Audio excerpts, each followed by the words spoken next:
Lakshman, and I'm joined with... Hey there everyone, I'm Benjamin. Thank you for returning and watching our series once again. All right, so again, this is episode 2 of the Syndicate podcast. And again, you guys know the general conduct of the show. Also, we'd like to personally thank our listeners who tuned in for our inaugural show. So thank you very much for the support. We appreciated that. And this time around, I think it's been a good 2 weeks. Good 2 weeks since episode 1. Isn't that right, Ben?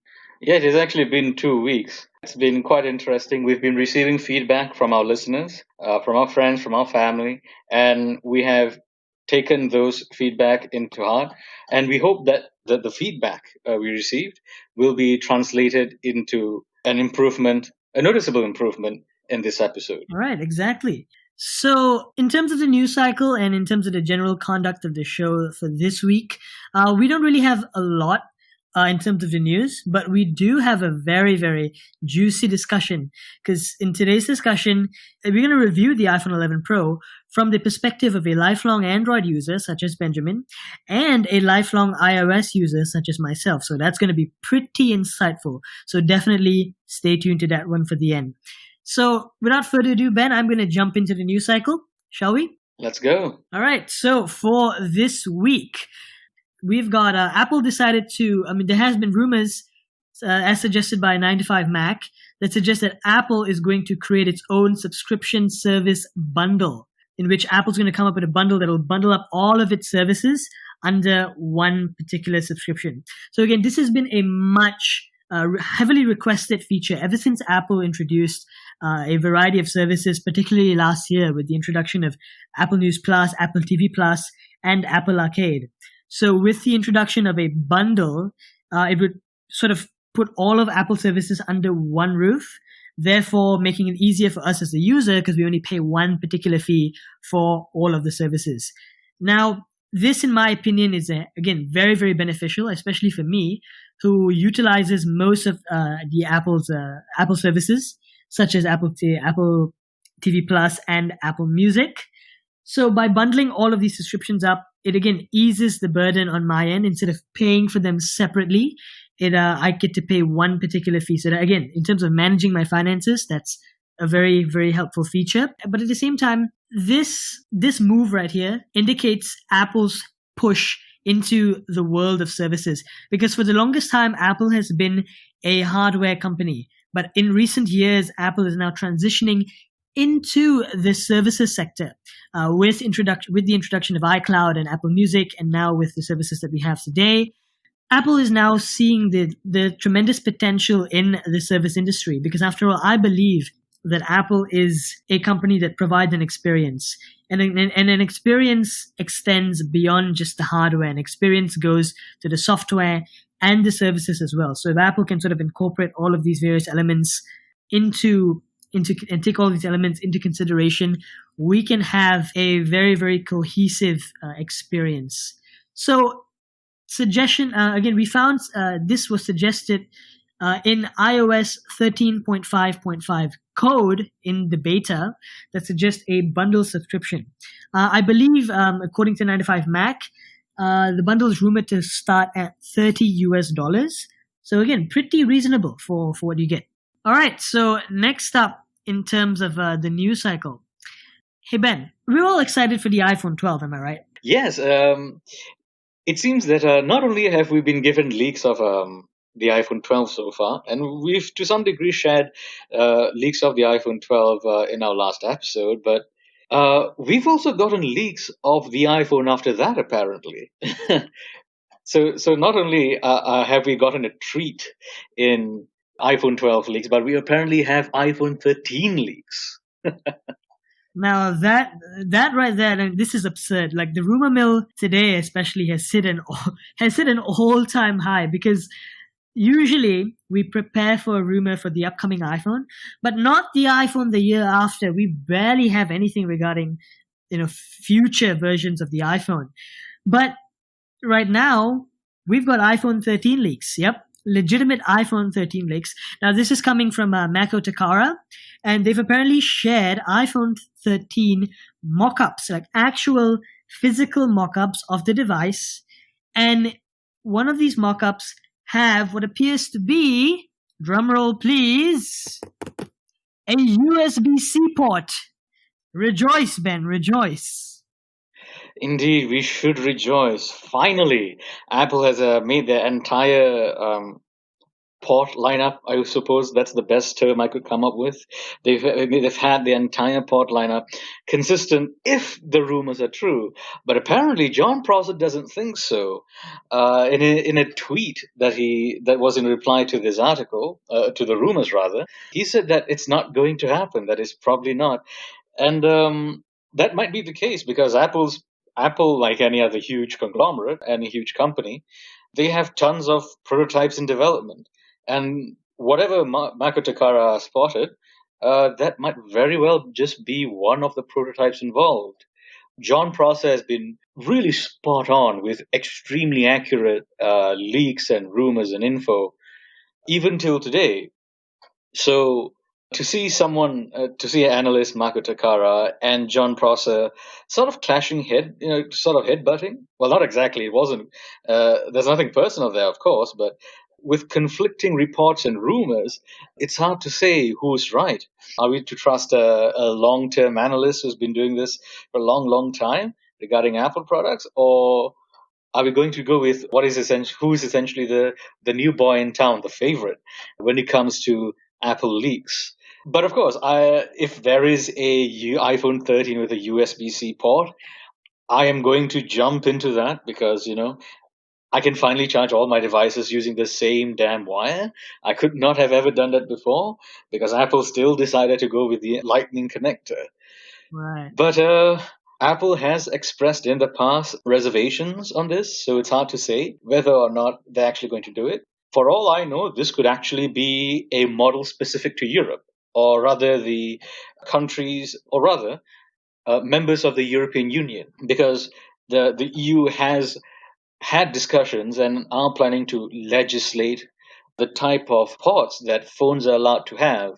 And they've come up with the solution that ports should be standardized. There should be USB-C across the board. Apple, again, has resisted this. They've cited that they would rather have innovation as to what ports should be allowed on their phone. A lot of commenters have been skeptical of this point. But I suppose to some degree it makes sense because apparently they want to have a completely portless phone in the near future. So again, it's really hard to say what is exactly going to happen. If indeed Apple wants to produce a special EU version of the phone, this might be a first for them because they've not known to have done this. What do you think, Lax? In my opinion, in terms of the whole European Union situation, I don't think Apple will comply because it's never in their DNA to sort of cater to particular standards. They sort of do what they feel is right. So here's my take on the whole USB-C thing. Because right now, if you observe the lineup for iPhone, we've got the iPhone 11, and then we've got the iPhone 11 Pro and 11 Pro Max. So what I believe is that next year we might see a shift to USB-C for the lower end iPhone 13 models, but on the Pro models or whatever they call it, on the very ultra high end models, they will be portless. So they will sort of have the direction of how iPhones will go in the future. Whereas the standardized iPhone, like we have the 11 now and what's soon to be the 12 and then the 13, presumably next year, that phone will retain a port, but instead of Lightning, it will instead switch to USB-C. I think that makes the most sense. Yeah, I concur. I think that seems to be a lot more likely than Apple actually producing a special version for the European Union. Even though other phone manufacturers done it, Apple, as you've mentioned, Apple is not one to particularly comply with such measures. I mean, they haven't in the past, and they somehow managed to work their way around it. And I'm sure that they might very well do it again. All right. So moving on in the news cycle. So Ben, iOS 14 is just around the corner. Huh? WWDC is the 22nd of June, and this time for the rumor mill, we've been hearing lots about widgets coming to iOS. Finally, like actual widgets. But based on recent reports from multiple sources, instead of what we believe, instead of seeing widgets on the home screen of the iPhone, Apple is apparently going to incorporate third-party widgets in the control center. So if you look at Control Center right now, you can add various shortcuts to various applications, but they're all first-party applications, not third-party applications. So right now with iOS 14, I believe Apple's going to add on third-party widgets, interactive third-party widgets, and they're probably going to redesign the layout of Control Center as well. So again, not that exciting. It would be nice to see a full redesign of iOS, one that incorporates native widgets within the operating system. But I guess we're going to have to wait for that. Moving on in the news cycle, let's get into some hardware. We've got an iPad Pro that was released a couple of months ago, about two months back. And I was fortunate enough to get my hands on with the device a couple of days ago. And I have to say, it is pretty much the same as the third generation iPad Pro in terms of the actual device itself, with the only significant change being the keyboard, the Magic Keyboard, which I must say is quite a lovely. It does provide a very, very lovely typing experience. It's very tactile, and it's pretty good. But as we've all been hearing, at least for the past couple of months, there's also been rumblings of a much more significantly redesigned iPad Pro that's in the works. Up until now, rumors have suggested that the iPad Pro, that at least is redesigned, is slated to come out at the end of this year. But according to recent rumors right now, that has been pushed back to 2021, next year, at least early 2021. This model is set to include a mini LED display. And now mini LED displays are at the best version of LEDs that we can get, at least in comparison to traditional OLED displays, in terms of the black levels, in terms of the color accuracy, and so on and so forth. So this transition to mini LED is quite a significant one. But unfortunately, it won't be happening this year. It'll be happening next year. So Ben, what about the Android world? Do we have any news regarding the Android side of things? Well, yes, Lax. Actually, there has been few sayings, a whisper in the woods, apparently, that the Pixel 4a might actually come with wireless charging. While these are just rumors so far, there hasn't been any more concrete leaks on this, nor specifications. And judging by the Pixel 3a, there might not actually be any wireless charging, and it might just be some baseless speculation. However, it would make sense that Google would want to try and insert a wireless charger, or rather make sure that the Pixel 4a has wireless charging capabilities, since the Pixel 4a's competitor, the nearest competitor, which is basically the iPhone SE, also has wireless charging. While it'd be very, very interesting and very worthwhile for Google to include wireless charging capabilities into the Pixel 4a, I think for now that's quite unlikely. In the realm where news is more likely, IFA, this annual international tech event in Berlin, is on. There is actually a live event. However, the live event isn't the same as it used to be. There'll be a limited number of participants in IFA, mainly journalists and reporters. So alongside this live event, there's also going to be a virtual event alongside it. So most people, if they are able to register and perhaps even pay to attend this virtual event, will get to see many of these displays and attractions that technology manufacturers have to offer. So while the details are a bit scant on who's participating exactly in IFA, it's good to hear that things are getting well enough so that, some level of live events, however much limited they might be, can actually be put into play. So, Lex, what's your take on this? Any news is good news at this point. So the fact that IFA is happening, that is exciting, because at least we've got something to look forward to in the tech space. Because as of right now, events in particular have been put on a constraint moving forwards. We'll see what happens. As for the Pixel 4, however, I don't know. I'm a bit skeptical on that point. But you never know. If the Pixel 4 does include wireless charging, then I think it would increase its chances to be a viable competitor to devices like the recently released iPhone SE. That's true. And well, I guess we'll just have to see, ladies and gentlemen, what happens with the Pixel 4a. And indeed, what are the going-ons in IFA later this year? If I haven't mentioned it already, IFA Berlin begins on the 3rd of September, all the way till the 5th of September later this year. So, ladies and gentlemen, that's it for our new segment. We're going to go on a very short break. Trust me, not that long. So, stay tuned and enjoy some of these jazzy tunes we have in store for you. We'll be back with our discussion segment in a short while.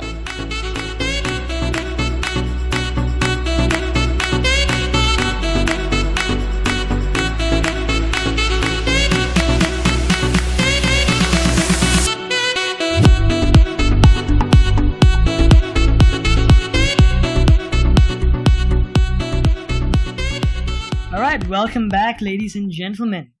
So now that we've covered the news, let's dive into today's segment.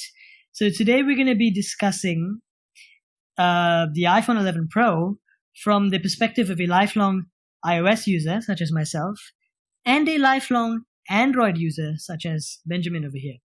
So again, I've been using iPhones for a very long time. Ben has just got his first iPhone because he's been an Android guy since the beginning. And we have different views. We have different perspectives on what we like and what we don't like about iOS and about the iPhone 11 Pro in general. So the aim of this discussion is just for us to sort of sum up our thoughts of what we like, what we don't like, and as well as what Apple can improve moving forwards. So this is definitely a very, very juicy and a very interesting take. So without further ado, let's dive in. So Ben, I believe the perspective that people want to hear most is that of your end. Because again, you're a lifelong Android user and now you've made the transition to iOS. So why don't you tell us what you enjoy, as well as some of the quirks here and there about the iPhone 11 Pro and iOS in general? Well, let's talk about iOS first because I think that software is that main rift between Android and iOS users. Now, I'm not the kind of guy to be particularly tribalistic when it comes to these kinds of things. As far as I'm concerned, if it's good, if the software is good, the software is good. And where iOS is concerned, it's very clear where iOS strength lies in. The smoothness and the responsiveness of the software is pretty much not matched by Android in any meaningful way. Now, just to give the ladies and gentlemen a sort of background of the phones I've used to use, my first Android phone was a Sony Xperia SP, a mid-range phone. The next phone was a OnePlus X. I still love the phone. It still works very smoothly. However, one horrible drop incident destroyed and shattered the screen, including the display. So there goes any hope of completely restoring the phone. Afterwards, I used a Motorola G5S Plus. That's a mouthful. Another mid-range phone. It was decent. It's not the greatest phone. It worked well for a while, but I noticed after a year it really started to lag. And the current Android phone I'm using right now is the Galaxy S10, which is my first proper Android flagship. People should understand that I'm not particularly a fan of Samsung. I'm not really a fan of Samsung. I've tried to avoid Samsung for all of my life. It just so happens that the Galaxy S10 happened to be the first package that really, really convinced me with its design. Well, its futuristic-esque design. It's much, much improved software, and it's gotten even better right now since Android 10 and One UI 2.1, and all-around usability. Now, that being said, iOS offers certain things that Android just, as I mentioned, it just can't match. And one of the biggest things that I've heard, and it's not just coming from me, it comes from other people as well, is the smoothness and the responsiveness of the phone. Now, I'm not saying that my Galaxy S10 is a slouch. By no means. It works very well. It doesn't, or it barely stutters. But the iPhone, the iOS, it just flies. It's smooth. The animations, the way the apps come into play, the way the gestures are handled, it's overall a much more pleasant user experience. And considering the hardware that the iPhone 11 Pro does, with its most powerful mobile chip in the world, paired with, I would say actually pretty fast RAM and pretty fast storage, the iPhone 11 Pro is genuinely a very pleasant phone as far as user experience is concerned. This is all from just looking at basic hardware and basic software. Well, that's interesting, Ben. Well, in general, as you mentioned, your biggest takeaway here is the fluidity of iOS as compared to Android. So you're saying that in terms of the Android world, you have not noticed this fluidity in any of the devices, not just on the mid ranges, but even on the high end devices. I mean, that's true. I suppose perhaps the closest competitor to iOS in this regard would be OnePlus's Oxygen OS. But from using those phones for a brief amount of time, those phones are quick and snappy, but they're not necessarily fluid. Now, I'm not saying you'll see any jutters or any stuttering when you use the phone, but I'm not sure how to put it. The visual feel of iOS, it is as if it's fluid, whereas the visual feel of something like Oxygen OS and its snappiness, it's it's more akin to, I don't know, it's quick to launch. Its animations are smooth, but it doesn't appear as if it's fluid. The thing is, I actually see where you're coming from. I believe because as a lifelong iOS user, there's sort of like an organic sort of feel to the entire operating system whereby there is a form of coherency. There's a form of fluidity that seems natural, in my opinion. So that's some of the reasons why I believe you, in general, you love the software. So, Ben, what about the hardware, Ben? What about the hardware? Well, I love Face ID. There's no way to get around it. I think Face ID is quite an amazing tool. I actually do prefer it to, Touch ID or fingerprint scanners. And I say this because, I want the ability to pick up my phone and read the notifications on my home screen. Right now on my Galaxy S10, if the phone's not unlocked, you can't read my messages. And of course, if you hit the fingerprint scanner, the phone unlocks and goes into the home screen. And that's not necessarily what I want. When I do have notifications, I do want to read them, but I don't necessarily want to reply to them directly. So that's where Touch ID and Apple's implementation of it is really important. I know a lot of people really upset that you can't use Face ID to immediately unlock the phone and go to the home screen. And I agree that's a bit of a short-sighted approach from Apple. I think there are ways to improve Face ID in this respect. So, for example, if you don't have any notifications and you use Face ID, the phone immediately goes into the home screen. I think that would be the best approach. But all in all, as far as it is right now, I really do enjoy Face ID. Moving on from that, if you talk about, say, the camera, well, the camera on the iPhone 11 Pro, what can I say? It beats the hell out of the Galaxy S10. There's no competition over there.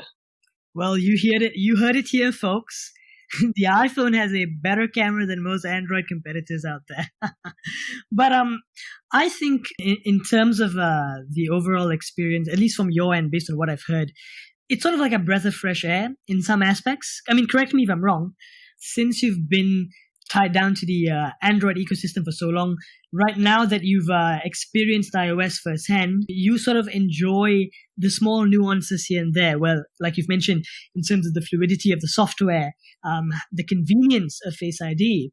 I've mentioned this before, and when it comes down to it, iOS, or at least Apple products in particular, the fundamental selling point has always been convenience. It's always, it's not about having the flashiest features here and there, because usually most of the time, if you compare the feature set from the Android side and iOS side, Android usually has some of the more interesting implementations, well, at least for features. But iOS tends to provide a set of features that results in it being an experience that is fluid, that is natural, that you just want to keep using. And I think that element of iOS and Apple in general is something to keep an eye on moving forwards, because that's been the one factor that has defined Apple products for the longest time. So that is definitely quite an insightful take. So do you have anything else to say regarding your experience? Of all the wonderful things I do have to say about the iPhone, I mean, there are certain things that are pretty infuriating. For example, I'm pretty upset that the iPhone 11 Pro still has a Lightning port. It's good that there's fast charging. There's a really fast charging capabilities, and the battery lasts a bloody long time. I mean, I do mean a ridiculously long time. When I don't use the phone, I could not charge the phone for, let's say, 3 days or so, and I'll still have enough to have a 2 hour YouTube binging session. But the fact that I don't have a USB-C is really irritating to me. I think at this point in time, Apple should have already implemented USB-C. One of the complaints we've been hearing recently is the entire port situation with iPhones. Well, for the longest time, iPhones have always had a proprietary port going back to the 30-pin connectors in the early days, and then making the transition to the Lightning port that we have today. I believe, yes, USB-C is something that will dramatically improve the overall experience, because again, Apple is all about coherency. And right now, if you observe the lineup, all the MacBooks have moved to USB-C. On the iPad Pro, they now utilize USB-C. The only models that utilize any other port is the iPhones and the lower-end iPads. So that, in my opinion, needs to change, because I believe you get tremendous benefits from switching to USB-C. But as we've discussed earlier with going back to the Mako Takara's report on the iPhone 13 next year, I believe Apple will switch to USB-C, but only on the lower end models, because the eventual goal for Apple is to go portless, because they're all about working towards a wireless future. And I believe next year's lineup will provide that flexibility. Those of us that want USB-C can get it in sort of the lower end models, and those of us who want to embrace the uncertainties and the excitement of the future can go for the high end models that most likely will not have any sort of physical connector on it. So that's definitely an interesting take. So Ben, what about the hardware in terms of the design of the 11 Pro? Now that I must hear from you. Well, in terms of design, sorry, Apple people, the Android space still has iPhone beat. And that's because the current design of the iPhones, they're essentially 3 years old. Now, while I personally don't have any issues with the notch because it actually serves a function, and the notch isn't a horrendous piece of work, On the iPhone, Apple has somehow made it work. So as far as the front of the phone is concerned, it's fine. It's pretty good. It's not the best, but it's pretty good. The back, however, is a different story. I picked the midnight green model. I really do enjoy the color. I think it is a really nice looking color. The design, however, is, I don't know how to put it. It's pretty bad. Now, it's not the worst, right? This stovepipe design has been copied horrendously by other Android manufacturers. Hold up. What did you call it? Stovepipe? Yeah, it's a stove. It's a stovepipe design, and Android manufacturers have taken inspiration, so to speak, and completely butchered it. Let's put it that way. You've seen it with the Galaxy S20 models, 20, yes. the Huawei phones. Yeah, well, you've seen it with so many other Android manufacturers, and at this point, I think it looks extremely ugly. Now, it looks fine on the iPhone, okay? However, it really doesn't look as good as, say, the iPhone 10 or the iPhone 10s. It really doesn't. Of course, I don't necessarily blame Apple. You have 3 cameras, and it's not the easiest thing to design to fit 3 cameras in a pretty decent way. Now, I must say I've gotten used to the look. I think it looks fine now, but it still doesn't look as good as my Galaxy S10. And that's a problem for Apple. At least I do think that is a problem, because you have a phone that is much older than the iPhone 11 Pro that looks better than it. And I think that's a very big problem. Now, that's in terms of the look of the phone. Yes, and to me, that matters to some degree, especially if it's a flagship.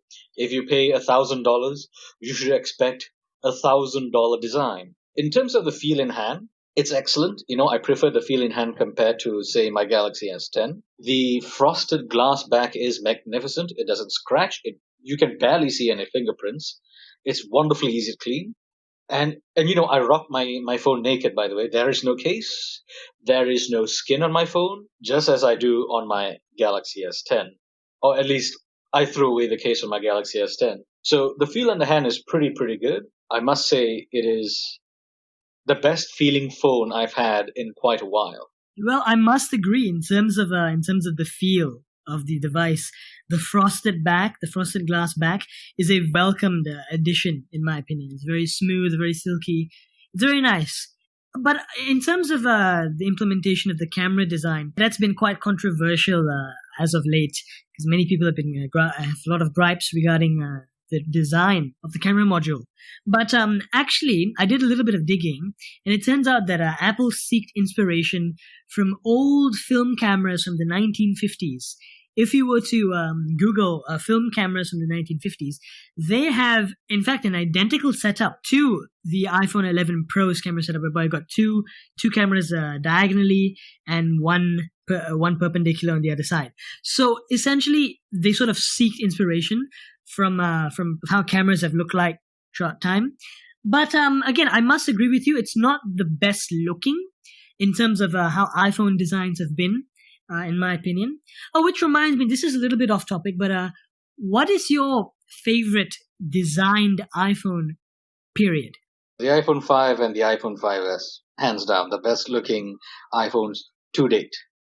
Right, and I must agree, the 5S in particular, in my opinion, it is truly a magnificent device. The level of fit and finish that went into sort of designing and producing a device like that, from its chamfered edges to the squared off design. Again, very, very beautiful. I remember you telling me that in terms of iPhone design, a lot of it went downhill after the 5S with the iPhone 6, with the horrendous antenna lines. Am I right? Well, yes. Oh God, those terrible antenna lines. I genuinely don't know what Apple was thinking. In particular, I do not know what Johnny was thinking of. Now, Apple is known to have sacrificed is known to sacrifice functionality for form. So I do not know why they've never bothered to do that. I'm sure there are ways to overcome it. I mean, at the point in time, I believe Nokia had pretty good design phones by the time the 6S came out. And they're very competent, they're good looking, they were aluminium unibody designs as well. HTC as well had aluminium unibody designs, and they were the best looking smartphones on the market. So it seemed really perplexing to me that Apple didn't bother to do anything, or did not do much to make the phone less ugly. And of course, it was less ugly when the iPhone 7 came out, and it looked much, much better when the iPhone 8 came out. And of course, the iPhone 10 is still a really good looking phone. So yeah, it really did go downhill for a little while there. Good thing it's starting to resurge. Hopefully, we've mentioned about the iPhone 13 mock-up earlier. Now, the one thing perhaps we didn't mention was that it's apparently rumored that there's going to be 4 cameras and a LiDAR sensor attached to the bottom of the camera module. If you've seen the photos, Christ, they look really, really bad. So hopefully that's not the design. Well, actually, we've got some news regarding that particular design. John Prosser took the exact same image and he retweeted it on Twitter saying, "Nope, this is not it." So at least that's a breath of fresh air, huh, Ben? Because that was truly a horrendous. It's like they're adding more stuff to the back, like instead of a cohesive back, we're just adding more and more stuff to complicate things. But then again, I understand, because as we move on, phones are already doing so much, and in the future they're going to do a hell of a lot more. So you have to, it's essentially physics here, because you have to also add in certain physicalities to the device in order to gain more features. How Apple chooses to do this moving forwards, that's definitely something very interesting. But in terms of that leak that we saw, thank God, if you can trust John Prosser, we don't have to worry about it. But as you mentioned, one of the things that I like, coming from a lifelong iOS user from the iPhone, is that in my opinion, the iPhone 11 Pro is a culmination of all the things that we've seen in iPhones throughout the years, from the beginning. From implementing a user interface that's friendly and approachable, to at the same time incorporating high-tech feature sets. In particular, in terms of the camera, one of the features till today that Android has not yet matched is recording 4K at 60 video for a prolonged period of time. So that's Apple still has a lead in terms of video. Moving forwards in terms of what I love about the iPhone 11 Pro, I am someone that's engrossed in within the Apple ecosystem, and one thing I love is the amount of fluidity that you get with utilizing a device like the iPhone 11 Pro. Like now with the implementation of the triple camera setup, you have access to both a wide angle lens, a telephoto lens, and an ultra wide. And the fact that I get to mix and match and take various pictures and sort of airdrop them to my MacBook to edit them, or sort of send them off to my iPad and various other devices as well. That coherency, that flexibility that I get is something that I love. But also another thing that I love on the iPhone end of things is the processing power. Because as we all know, in terms of speed, the iPhone is still king. This, the A13 Bionic chip in the iPhone 11 Pro is still a beast. It's a screamer. Android has not yet produced a viable competitor. At least Snapdragon has not produced a competitor to compete with this device. So it's these elements that adds to the overall snappiness of the device that gives it a very, very pleasing use case, in my opinion. And going back to when my first iPhone that I personally used was the iPhone 4S. That was my first iPhone way back in 2011. And seeing the evolution of things, I can say yes, we've come a long way.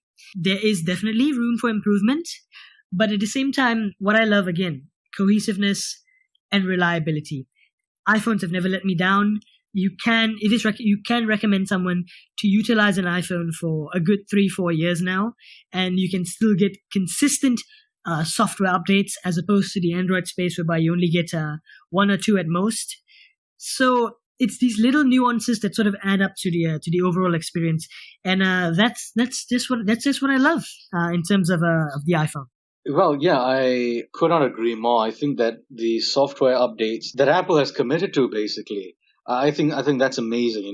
I buy a phone now, and I know it's going to do well for the next 5 years, or at least I have a reasonable expectation of that. One such example that we can sort of bring up is, for example, the iPhone 5S, which was released in 2013 with iOS 7. That phone was supported for an astonishing 6 years. It only stopped getting support with iOS 12. iOS 12 was the last supported OS that was run on the iPhone 5S. And that's astonishing in my opinion. I agree, and I find it really weird that Android has still not found a way.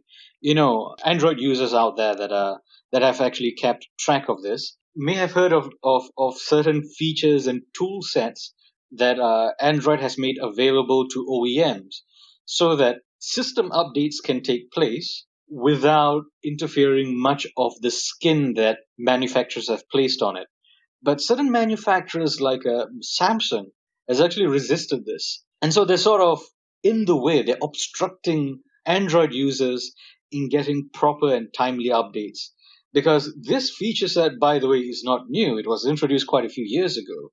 So I think it's quite a damn shame that in the Android space, software updates hasn't improved much. But yeah, I think Apple saw this as an opportunity. They took it, and it's paying off really well for them. They've done it in PC space. Hell, even Microsoft will support many different types of hardware, even really old hardware, with Windows 10. You could run a computer that, say, shipped with Windows XP, and you'd have Windows 10. But you can't do the same thing with Android phones unless you were to root and flash new operating systems into it. And that's a bit of a hassle. Even I would not rather get through that. That's quite an interesting insight. Ben, do you think moving forwards, at least now that Android has sort of noticed that many people tend to choose an iPhone over an Android because of the guaranteed support in terms of software for years to come, do you think Android will start implementing that? Well, like I mentioned earlier, they've already implemented that. To some degree, there are tools available to developers and to the OEMs to implement this. But, certain manufacturers like Samsung are sort of standing in the way of this. And so until something changes, I think it's going to be extremely difficult for Google to do well, for Google to do much, unless they become a little more strict with their operating systems and how Android manufacturers treat them. I think this is not going to change anytime soon. But that being said, I wonder how many people actually take into account of consistent and continuous software update. Because I think most people after 2 or 3 years they change their phones anyway. They don't necessarily wait for a long time. The people who wait for a long time are those people who aren't really phone people. And to those people, phones are phones. So it doesn't matter which phone you get. It doesn't matter how high end or low end or mid ranged it is. A phone's a phone as long as it works well. It's good to go. And for those people, consistent software update would certainly help with that. So I guess it's a matter of taking into account of different perspectives, but certainly for me, and of course for a lot of tech enthusiasts, these continuous software updates are something we look forward to. But that being said, with all of these software updates, I think Apple still hasn't even implemented the most basic of features into their operating system. And I think that's going to cause them more harm in the long term than good. So we've talked about earlier in the news, we talked about widgets possibly coming into iOS 14. For Android users, this is nothing new. We've had widgets since almost the beginning of Android, and it's only gotten more and more powerful over time. So let me give you an example. On my Galaxy S10, I have my personal calendar in my home screen. I swipe left and I can see my calendar and all of my schedule. I don't have to go into the calendar app and I don't have to suffer an extremely small widget to look at very, very minor scheduling details. On iOS, I also have a calendar widget on the Spotlight menu. However, the widgets there are a little bit muted, There's not much things I can do with it. I can't really perform the tasks I want to. Maybe they are maybe I can glance certain general details about the app, but beyond that, there's really not much I can do, and it's quite a shame actually. That's a very interesting take because, as you mentioned earlier, I think in terms of the Android space, the customization that you get, and as well as the fragmentation that you get for Android, is sort of like a blessing and a curse at the same time, because you get tremendous amounts of customization, but at the same time you cannot really have a cohesive experience in terms of software updates because of the fragmentation that you get with Android.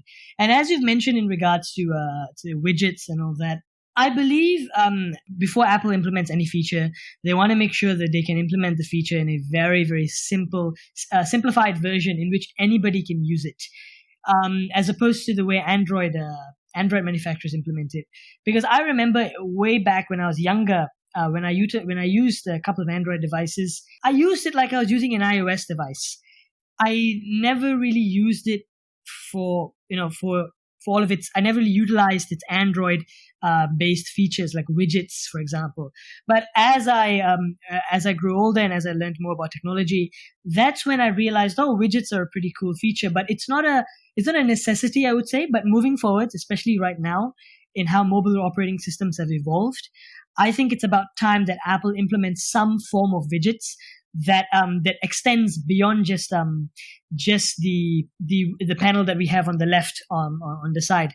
We want to see, I believe, at least for me, I want to see more interactive widgets, but at the same time, it doesn't take away from the ease of use that iOS provides, because I believe that is still a tremendous selling point, in my opinion. Well, that might certainly be the case, but I genuinely do wonder, because I don't think the customizability is necessarily a hindrance to consistent and regular software updates. I think that the hindrance actually comes from the Android manufacturers and not the customizability of Android. I, for example, installed YouTube Vanced, and you know what? I can lock my phone and still have the YouTube video playing in the background. It's an app developed by people in the Android community specifically to improve the YouTube experience, and I'll tell you what, it is fantastic. You can't actually get the same thing with iOS unless, of course, you pay for the YouTube app. As far as the Android users are concerned, at least those who can take advantage of things, take advantage of certain situations, certain builds, certain apps, even testing of apps. It's really, really, really powerful. The things you can do with your Android. If you're fed up with the looks of your Android, change it. You can do that pretty easily, but you can't necessarily do that with iOS. Maybe it's not for everyone. Most people, I think, are perfectly content with how the default home screen looks. But if you've met any iOS power users, they'll tell you it's not enough. It is really not enough. This YouTube channel, Snazzy Labs, the host of Snazzy Labs, or the owner, creator of it, he has an iOS device which is jailbroken. The sort of customizability from jailbroken devices is genuinely fantastic, but it comes at a great risk. And that risk is you lose your warranty. And depending on the build of the jailbreak or which version the jailbreak is for, it might cause severe problems to your phones. It's similar to rooting, actually. Although jailbreaking is actually a lot more simpler than rooting your Android. So, I guess it's a give and take, because I grew up, not necessarily grew up, but because I've used Android for the majority of my adult life, I feel right at home with it. And it's iOS that's sort of the stranger that sort of needs to adapt. But of course, using iOS, I can see the quirks and charms with iOS, even though I'm frustrated with certain things. For those of you listening out there right now, it's not that iOS is bad. It's not even that Android's bad. They're both very competent operating systems. It's sort of a matter of what's your preference really. Like if I had to choose a phone to use, right now, if I had to choose Android or iOS, I'd still go with Android. Even though iOS has a better camera, better video recording capabilities, better track record when it comes to software updates, more fluid user experience, a more cohesive UI and UX design. When it comes to the end of the day, if you're someone like me, someone who values customizability, making the most of your phone, you're really going to go for an Android and not an iOS device. iOS is really not, iOS or iPhone 11 Pro doesn't really matter, but it's not going to cut it out for you, even though it's pretty good to use, actually. Yeah, again, that is quite an insightful take. I also believe that, to all our listeners out there, those of you who have been just Android users in particular, or iOS users in particular, I would suggest, go out and experiment. Go out and, if you feel the time is right, and if you feel like you have some extra income, go out there and try, give the other end a try. You'll never know. You might find quite certain features that may be quite appealing to you. Like for my end, I am an iOS user. I always have been an iOS user, but most likely sometime late this year or next year, I do plan on purchasing my first Android device. So it may not be the highest end device. It most likely will be like a OnePlus device. But exploring different offerings from the Android end, that on its own would give you sort of an understanding and a newfound appreciation for the opposing software platform. So instead of limiting ourselves, I think the best thing we can do as people who are into technology, as enthusiasts, we should experiment. We should not just base our opinions based on what we read online. We should go out there, try these devices out firsthand, and you never know. You might be humbly surprised, as Benjamin has suggested. So as for the operating system of choice, I do believe that comes down to personal preference. But again, go out there, experiment, don't limit yourself, and hey, you never know. You might find something you like, but no harm in experimenting. All right, so ladies and gentlemen, that has been quite an insightful discussion. We hope to engage in more of these discussions moving forwards throughout various devices that we may use here and there. And do let us know what you think regarding discussions like this. So it's always good to incorporate deep dives into various topics such as what we're doing here today. So that's pretty much it from us. Again, I would like to extend my gratitude to all of our listeners who are listening. Ben, do you have anything to say? So thank you very much, ladies and gentlemen, for tuning in. It's a slightly shorter episode than our first, but it just goes to show you how many things we had to talk about in our first episode. Oh, by the way, if any of you, and this includes Lakshman, if you're interested, apparently OnePlus might actually release a sort of budget OnePlus, similar or in the spirit of the OnePlus X that I had in the past. And if it's anything like the OnePlus X, you'll probably enjoy it as well if you're iOS users. Or if you're an Android user that really wants a taste of OnePlus without breaking the bank, well, there you go. So, ladies and gentlemen, it's a slight PSA for you. And well, thank you very much for joining us. Please tune in next time. We're going to post another episode in about 2 weeks. So tune in then and let us know. Let us know if you have any additional feedback. Again, we do appreciate all of the feedback you give, and we want to improve ourselves every episode from now till who knows when. So, ladies and gentlemen, thank you for tuning into the Silicon Syndicate. Take care and goodbye.